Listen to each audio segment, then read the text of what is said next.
Greetings, humans. Unknown here, and welcome back to another What If. Today's What If being part 10 to What If Midori had an adaptation quirk. And, yeah. So, I don't know how to start this off. Well, to begin, you know the whole thing to do. If you like the content, like, subscribe so you can get more videos, hit the notification bell so you can be notified of those videos. In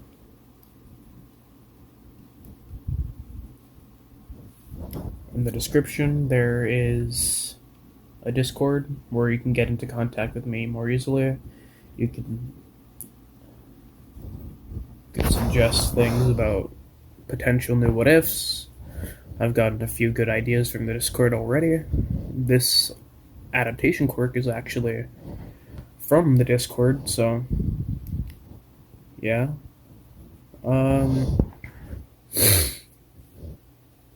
There's also two playlists along with that Discord link. One playlist being for this, the adaptation quirk, which I recommend watching all the parts of if you hadn't watched from part 9, or from part 0 to part, I think, this is part 10, so from part 0 to part 10.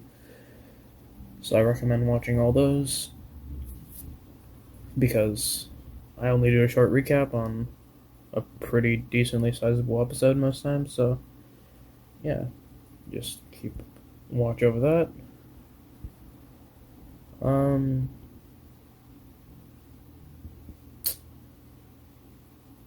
The other playlist is What If Midoriya or What If Deku had the powers of the Sage of the Six Paths from Naruto.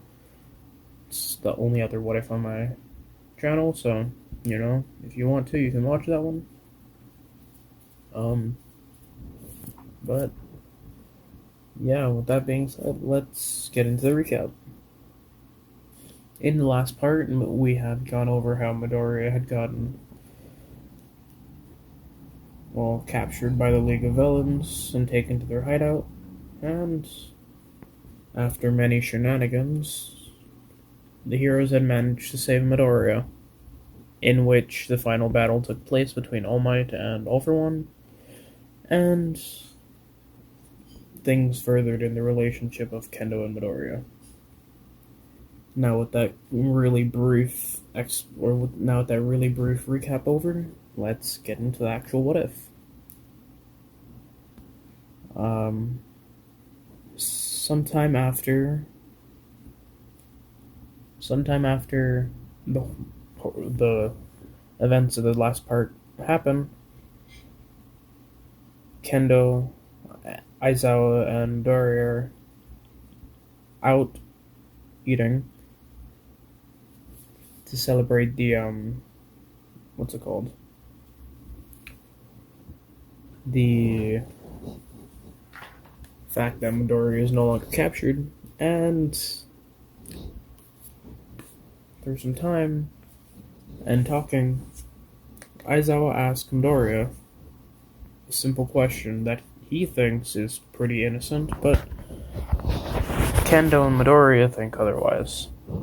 This question being if Kendo and Midoriya are dating. Midoriya, not being sure and, well, not being as embarrassed as Kendo, still holding a blush on his face, puts a thinking look on his face, not sure how to answer, while Kendo turns beet red. Aizawa, not sure how to take this, then stays quiet, waiting for their response. Kendo begins to stutter lightly when Midoriya then speaks up. Well, I'm honestly not sure. Honestly, it's kind of up to Kendo. Kendo then shoots her eyes at Midoriya, even more shocked than she had previously been, and begins stuttering even harder this time.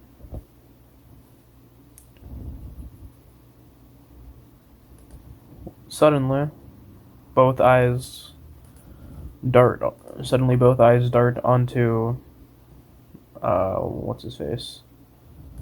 dart onto Kendo as she begins stuttering yet again. I don't know. I guess that would be nice. I wouldn't mind it at all. I mean, that would be pretty cool, I guess. But I yes, she holds a deep redness on her face as she's saying all this, and Midoriya smiles very slightly, telling Aizawa that he got his answer. Aizawa chuckles slightly and states that he definitely got an answer, though he's not completely sure on exactly what happened. Midoriya then states that, well, what happened was, I think she said yes. Kendo nods slightly, and Aizawa states that this is good, and throws a light thumbs up towards his child and his girlfriend at this time. Kendo uh, extremely, I can't think of the right word for it. He's still extremely embarrassed, just continues eating her food, slowly stuffing her face with the food that she had ordered previously. Some time after this goes on, and word gets out from unknown means that Midoriya and Kendo are now dating. To which Kendo does not take lightly, seeing as though she's extremely embarrassed at this, but Midoriya is just fine with it, stating that it's the truth. Her words, not his. Kendo states that she knows, but still is extremely embarrassed about it. Midoriya laughs, and that's when Aizawa comes out and begins to speak, telling the group that they are now, or not now, but they're going to need to go and what's it called? Get ready, seeing as though the exams, the provisional hero license exams are coming up. Half the class is extremely excited, and the other half are extremely nervous, not knowing what to do.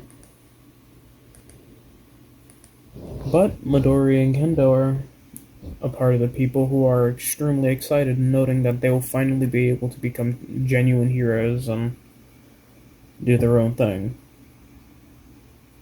as heroes. And for the time being, they train with each other.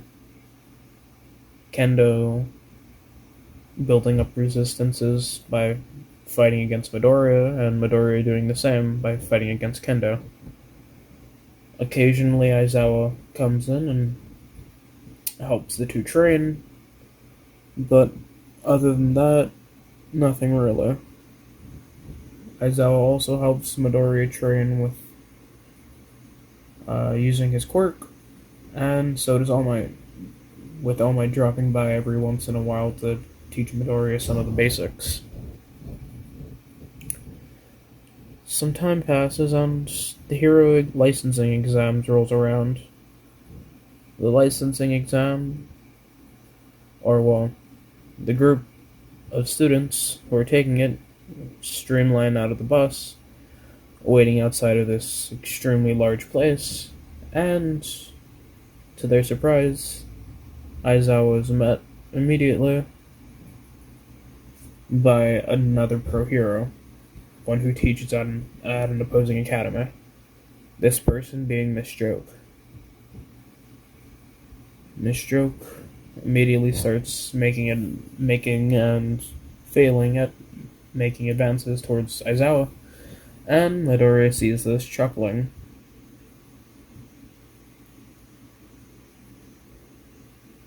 As every single time this Joke tries to make any kind of advancement, Aizawa just shoots her down and is completely neutral towards it. Immediately, or after some time of this, Miss Joke states that um, this is why Aizawa is going to be alone all of his life, and that's when a slight smile shows up on Aizawa's face. Him taking pride in this, grabs Midoriya, placing it in front of her, or placing it in front of it, or in between the two of them, stating that this is his child. Midoriya being thrown off by this sudden movement states that what he's saying is true, and Miss Joke, along with the remaining of the class who had not known, to be in complete and utter shock. Miss Joke or the class being in shock, seeing as though they had not known about this before, and Miss Joke being in shock, seeing as though someone is the son to Aizawa. To which Aizawa then chuckles slightly to himself as he gestures towards Midoriya to go be friendly with the other class so they can scope out his competition. Midoriya agrees and goes around gathering intel on other people's quirks, sharing the information with his fellow students. Some time goes on, and suddenly, or the group or the classes, or the schools rather, are inside of the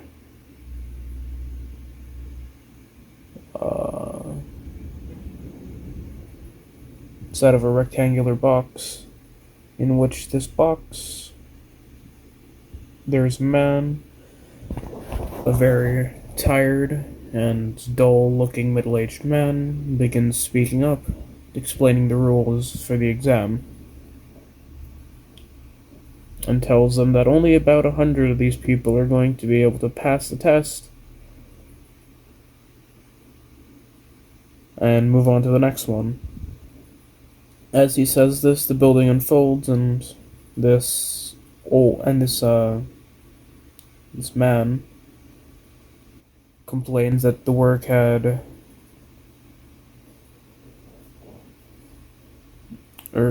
complains that his work is, a drag, really. Deku assumes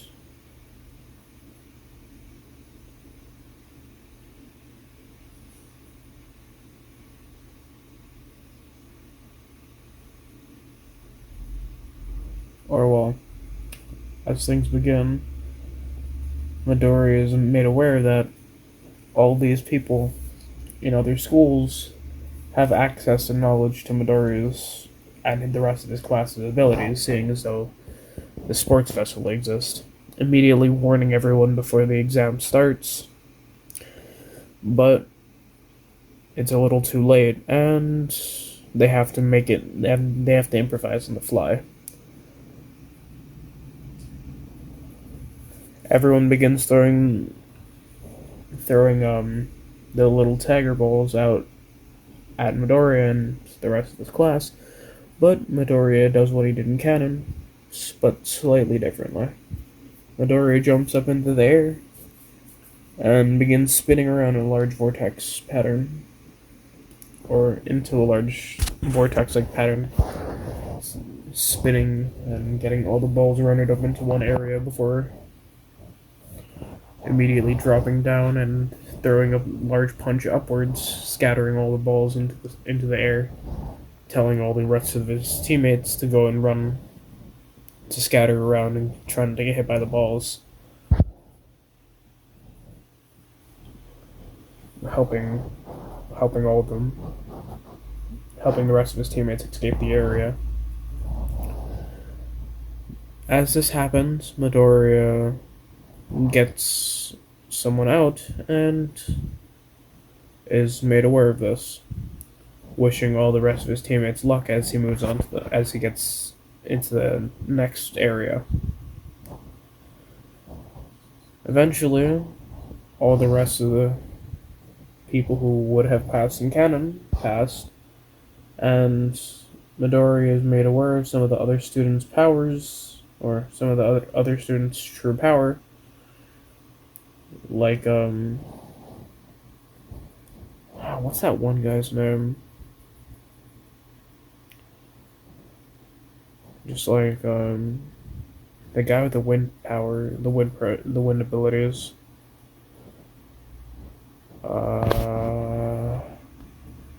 Inasa, that's his name. With Midori taking a special interest in Inasa, seeing as though this is someone that could have very easily gotten into 1A, or very easily gotten into UA, but didn't and settled for Shiketsu High School. Despite Shiketsu being graded as lower in terms of heroing. But regardless of that fact, Midoriya still keeps an interest on him, seeing as though he's like this. Especially noting his hatred for Todoroki. Some time passes, the second exam, or the second portion of the exam rolls around, that being the rescue portion, and things start off similarly to canon, in which they critique Midoriya's poor rescuing form, to which Midoriya then adapts to, slowly understanding the point of the exercise and helping other people set up other stations and carrying those people to each of their respective healing stations. Eventually, time passes and Gang Orca is released from this area. And upon Gang Orca being released, what's his face? Midoriya goes and attacks him.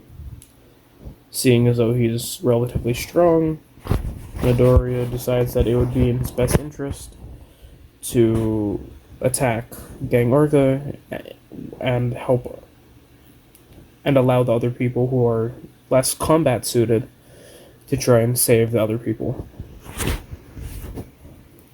As this happens, Midoriya is able to give Gang Orca a run for his money, even with all of his subordinates, because, well, Midoriya is just that much stronger in this what if. And as this is going on,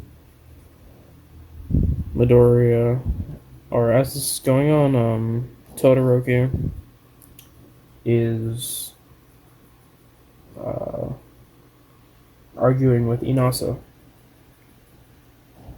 Them not being able to put their differences aside to work together and help Midoriya. When suddenly Midoriya speaks up, yelling at the both of them while still fighting Gang Orca. Hey, you both realize that I don't need your help, right? Instead of bickering and arguing which one of you two would be able to take Gang Orca down, or arguing about your past quarrels, how about you go out there and save somebody? Because all you guys been doing this entire time is argue with each other. Todoroki, I thought you were better than this. Learn that your father's mistakes are not your own, and just evolve from it, leave from them. Try to be your own person. And Inasa, don't hold things against Todoroki, or don't hold things against Shoto just because his father is some kind of jerkwad. He's not the same person. He might share the same eyes and the same look, but he's not. Understand that? And if you do, then you might be able to pass the exam. Midoriya, saying all this while still fighting Gang Orca, continues fighting Gang Orca at his full power. Or continues fighting Gang Orca while Midoriya is fighting back with his full power. Holding Gang Orca off. The classes, or Inasa and Shoto, decide that it would be better if they worked together, and that they should put their past quarrels, in the past, helping each other and in turn helping others. Eventually, time is considered over, and everyone who passes in canon passes in canon. Those who don't. And in place of Mineta passing, then it's Kendo passing because Mineta's not here and Kendo is. So, yep. Aside from this, literally everything else goes as it did in canon, with Midoriya receiving his provisional hero licensing exam and beginning to tear up. Kendo asks what's wrong, but Midoriya just wipes his tears, stating that he never thought he would actually get this far. Kendo, throwing Midoriya into a large hug, states that of course he would get here. Of course he would get this far. He's amazing. Midoriya returning the hug, and yeah, I think that's it for this part. Yeah, I think that's it. Okay, well, yeah.